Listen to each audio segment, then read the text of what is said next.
so let's have our first example, which is approximately how much power is required to isothermally compress 23 cubic meter per minute of air from 101.5 kilopascal to 828.5 kilopascal. Okay, so it is stated in the problem isothermally, right? So we can say that the temperature is constant. Okay,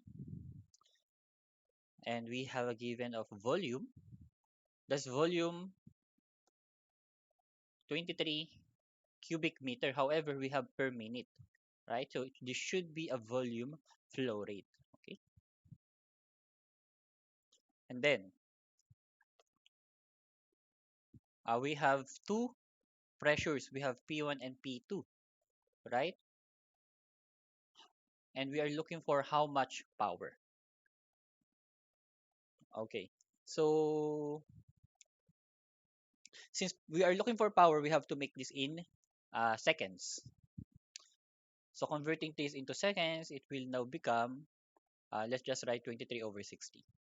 Okay, a cubic meter per second. Okay, so this already in seconds.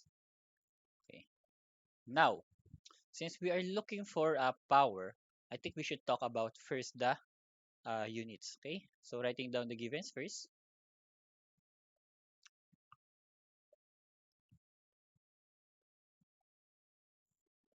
101.5 and 828.5 kilopascal.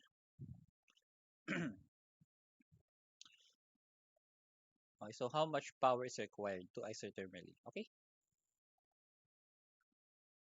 so yeah, we let's talk about the units first. Okay, so we are required to find power. Okay, so P. So don't be confused with the symbols that I am using, of course. So power it should be maybe in watts. Maybe in watts, okay. So we don't know yet, but maybe it is in watts. That is our assumption as of now. Okay. So talking about the units only. So if we're looking for this is work, right? Work is also equal to joules, okay, right? So that is joules. However, if I will make this joules, if I will make this work flow rate, therefore I have to divide or put in the denominator a time. Okay, so let's say it's seconds. So it will become now joules per second. However, we know that joules per second is also watts, right? Or power. So that is already in power. So therefore, we are only asked to find the work flow rate. Okay, so if we find the work flow rate, we'll be able to find also the power. Okay, so let's have the solution now. So what formula should we use for this one? So the formula that we should use for this one is work is equal to P1 V1, okay, P1 V1 and ln P1 all over P2. Okay, so this is the formula that we use. You can just check it on my discussion earlier. Okay, but I will if I will make this the we don't have volume but we have volume flow rate. So making it a volume flow rate, and of course I will make it also a work flow rate to make the uh, equation balance. So now I can just substitute the values that we have. So P1 is 101.5 by kilopascal times V1 V1 or the volume flow rate, that's 23 over 60. That is cubic meter per second. Okay, times ln. Uh, we have P1 and P2. I will not be writing the units anymore for the P1 all over P2 because it doesn't matter because it will just be cancelled as long as make sure that P1 and P2 have the same units. Okay. So we are looking for the workflow rate, or and this is also equal to the power is equal to. So I already discussed this one. So using your calcu, you'll have a negative value 81.69. Now that's kilopascal meter cubic meter per second. Now this is a problem. So how can the unit is not in power or is it? So we have to check first if the kilopascal cubic meter is a power, is a unit of power. Okay. So writing down the units only. Okay. Now, writing down the units only, so we have to verify if this is a power. Okay, so this is also equal. So kilopascal. So what is the unit of Pascal? Okay, so Pascal, that is also equal to Newton meter. Okay, Newton over meter. Cubic meter, sorry, square meter. Okay, so I'll just write it down here so you'll guys be able to remember this one. That's Newton per square meter and times cubic meter all over second. So I can cancel this one, right? So we'll be left with kilonewton times square meter all over second. Oh, no, this is not square meter. Oh, it's only meter. Should be only meter, right? Okay, it's only meter. There you go. Now, but we know that Newton meter is joules. Okay, that is joules. So this should be kilojoules per second. And again, we know again that joules per second, that is watts. Okay, that is watts. Therefore, we were able to verify that this is a unit of kilowatts. Right? Therefore, the power is negative 81.69 kilowatts. Now, don't worry about the negative, okay? Because the negative, okay, that only implies that this is a compression. If it's negative, that is compression. If it's positive, that is expansion, okay? So we have the right answer, and I think that's it for this one. Let's have the next one.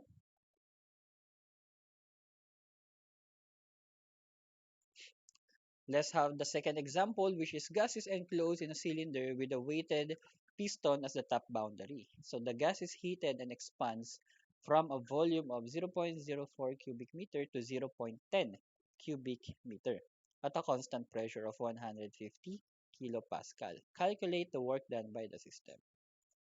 So as stated in the problem, that is expands from a volume. So that is an expansion. Okay. And again, this is a piston cylinder device. Again, no boundary, no mass should cross a boundary because that is a closed system.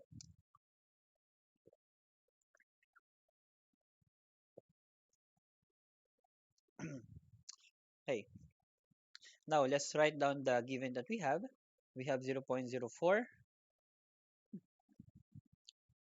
cubic meter and V2 0.10 or zero point 0.10 cubic meter.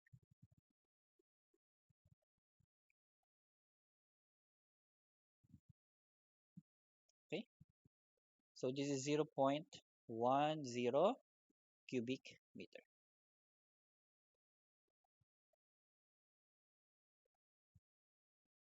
Now, for the pressure, there is a pressure given which is 150 kilopascal. Okay. So since this is isobaric, right? This is isobaric is constant pressure. Therefore, the pressure doesn't change, and we are required to find what the work done. This should be in positive. Okay.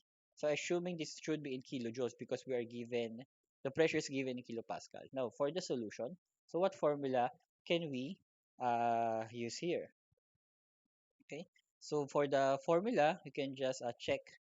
I already discussed it earlier. Okay, so the work or the formula that we'll be using is the general formula. Work is equal to the integral of pressure times dV. Okay, PdV, integral of PdV, right? But since P is constant, right, that is, we have a limit here from V1 to V2. So you'll have here PV, limits from V1 to V2. Okay, so applying the integral, you'll have here P times V2 minus V1, that is upper minus lower. So work is just equal to 150 times V2 is 0.10 and minus 0.04. Okay, and then we have 150. Okay, so using your calculator, you'll be able to get 9 kilojoules. Okay, so this is again positive because this is an expansion. Okay? If it's negative, that is a compression. Okay, so I think that's it. So for the next one, we have the third one. So how much heat is required to increase the temperature of 10 pounds of air from 90 Fahrenheit to 360 Fahrenheit in a constant volume process if the average CP is 0.245 BTU per pound per Rankine. For air, R is equal to 53.3 feet pound per pound Rankine. Okay,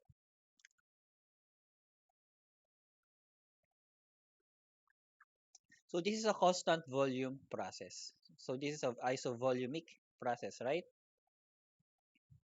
So given, of course, write down the givens first. Okay, so we have a mass of 10 pounds. Okay, so take note that is air.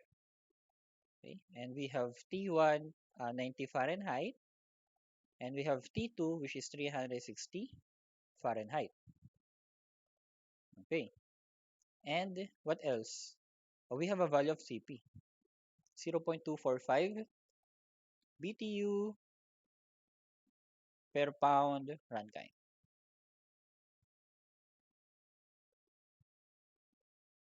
Okay, what else? Oh, we have R for air.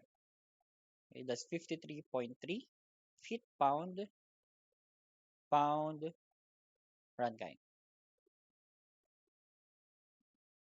Okay, so what is the formula for this one? So we are required to find how much heat. So of course that should be U. Sorry, Q. Okay, so what is the unit for this one? Um, maybe it's in maybe in BTU. I don't know yet. Okay, so we'll just solve it so we will know what unit we will arrive. It may be in BTU or in foot pound. Okay, whatever to those two. Yeah. Okay, so let's have the solution. So for the solution, of course, Q is just equal to mCV. Okay, mCV delta T. Okay, so we have delta T, right? Because we have T2 and T1. But we don't have CV. We also have mass. So how do we get the value of CV?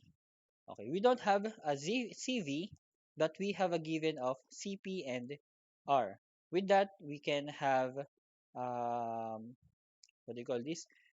Use the CP and R to find the value of CV. We have a formula for that. I was able to discuss it earlier also. You can just check it out for the formulas. Okay, but I'll be writing the formulas also here for you to be able to follow my computation or my solution. Okay, so that will become CP minus CV is also equal to R. Okay, now substituting the values or rather isolating CV first. Let's isolate CV. It will become now. So transpose CV and transpose R. So CP minus R should be in CV. Okay, so what are the values for this one? So CV is equal to values for CP, that is 0.245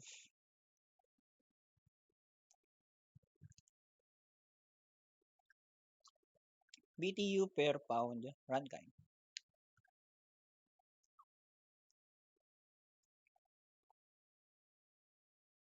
minus 53.3 foot pound per pound runtime.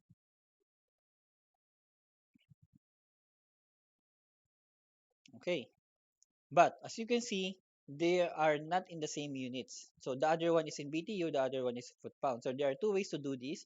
Is either you change the BTU into foot pound or change the foot pound into BTU. Okay, so that their units will be constant. Okay, so I choose that the foot pound to be changed into convert into BTU. So the units will be consistent. Okay.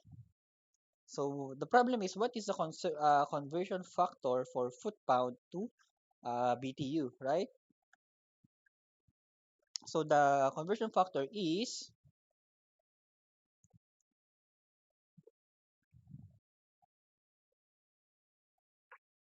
778 foot-pound is equal to 1 BTU. Okay? So all you have to do is just solve this one. And the value that you will get for CV is equal to 0.1765. That must be already in BTU per pound runtime. Okay. Now, what should we do? We can now go back to our original equation. Q is equal to the M, which is M is 10, right? That is 10 pounds times MCV, right? So 0.1765, writing down the units. BTU per pound per runtime times delta T. It's delta T. That's 360 minus 90. Okay. So you should be in Fahrenheit. But remember, this Fahrenheit, since that is change, that is also equal to Rankine. Okay, change in temperature because we are talking about change in temperature. So those are equal. Okay, Rankine to Fahrenheit.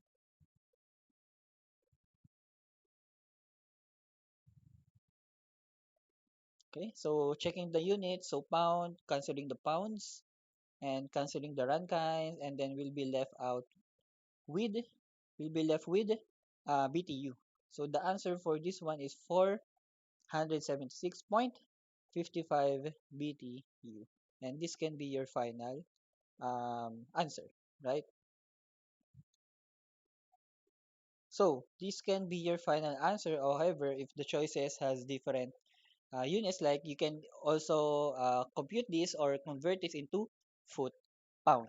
Okay, so again, it depends on the choices, the unit of your final answer. If the choices has 476.55 BTU, therefore that is your final answer. If not, convert it to other units. And that's it. Let's have the next one. Okay, so let's have the next one. We have in an adiabatic isentropic process, we have P1 is equal to 4.28 Newton per that square meter, square centimeter. Okay, that's just a typo. And we have a P2 6.42 Newton per square centimeter and T1 388 Kelvin. So the ratio of specific heats is 1.4. So is mostly what is most nearly the value of T2. So we are asked to find T2. And remember that is an adiabatic process, okay? An isentropic process. Okay, so how do we do this?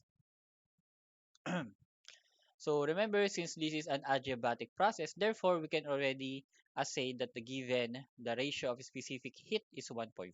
Okay, so P1, writing down the givens, again, of course, 4.28 Newton per square centimeter.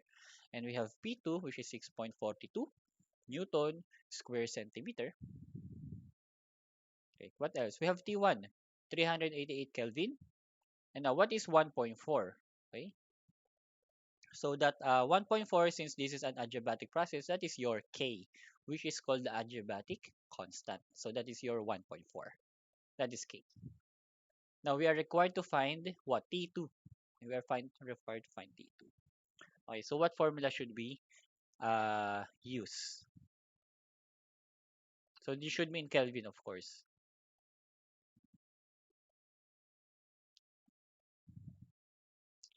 Now, what formula should we use? So I already discussed this formula earlier, right? You can just go back to verify the formula. So T2 all over T1 is equal to P2 over P1 raised to K minus 1 all over K. Okay, so all you have to do is just substitute all the values that you have here. Okay, so T2 over 388 is equal to, what is P2? We have 6.42 all over 4.28 times 1 point, no, raised to 1.4 minus 1 all over 1.4. Okay, so using your calculator, you can just input this in your calculator directly and you'll get an answer of 435.66 Kelvin. Okay, so that's it for this one. Let's have the next one.